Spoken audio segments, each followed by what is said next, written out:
Eric Burgess here with Music Marketing TV. I have here a square bass line, and without the Pro-R 2, the riff sounds like this.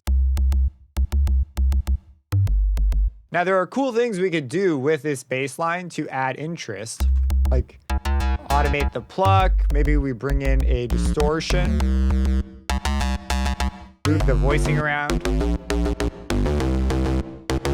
So there's all these interesting things we can do, but it's still, it's not got that extra X factor that would really take it above and beyond. So the entire idea behind the Pro-R 2 is that there are interesting gaps in the MIDI. I've written a part that deliberately has like spaces left in it. So this would be kind of my first tip. You want to start with a part that's got some spaces in it, not continually sounding. So I have this gap here, and right now it's just a gap, and over here it's just a gap.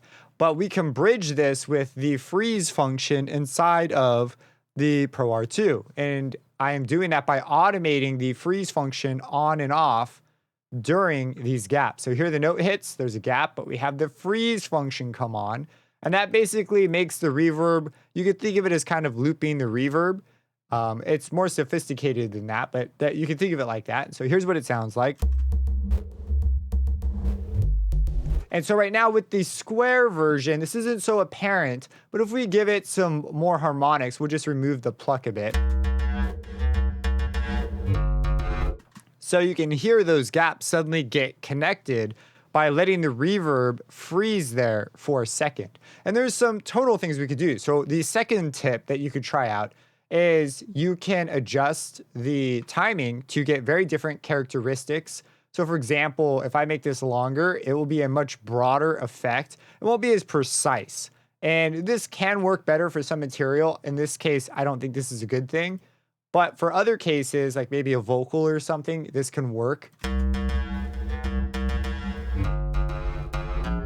It's a lot more blurred. And if you're going for that sort of an effect, maybe you don't want this in the front, you want it in the back as a pad or just something interesting changing.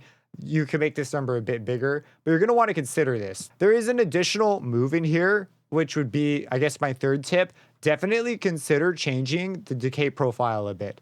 So here I've got this huge dip for the sound. If I have this up and leave the timing the same, we get the same problem of it being pretty blurry. And this is going to change based on the spectral profile of your sound.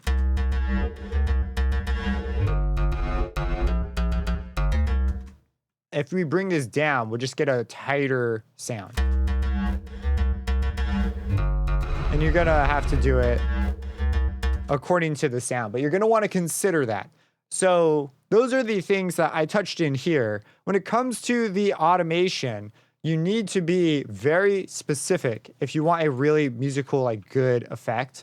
So these notes, I'm deliberately bringing it up on notes that trigger it. If you try and do this randomly, it's just, they're gonna have it turn on when there's no notes happening, and then it'll just be silent, or it'll come on, but it'll be extremely soft because you caught the tail of a note. And as a result, this is gonna become, just not a cool effect. The next tip is to definitely vary the background sound. If your sound is something that you've created from a synthesizer, consider moving something over time and giving it different spectral stuff to play with as a reverb. That's one of the reasons reverb sounds so cool. So if we move around, for example, the unison, the pluck, and maybe the mix control,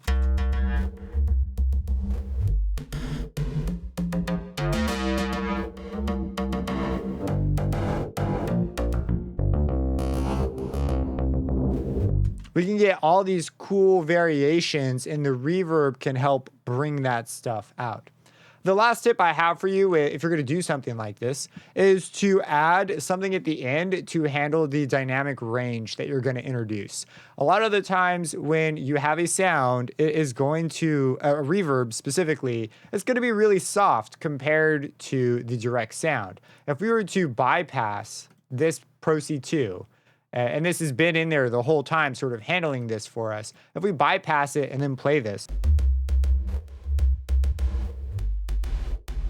you can hear how soft the verb is though.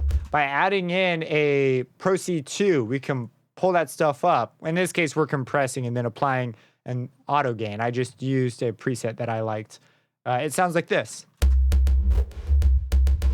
And as we add more harmonics, without it, with it. So you're definitely going to want something that will handle the dynamic range at the end of your chain when you're using an effect like this. What do you think? Let me know down below. Subscribe to hit that bell icon for future videos and have a blessed day.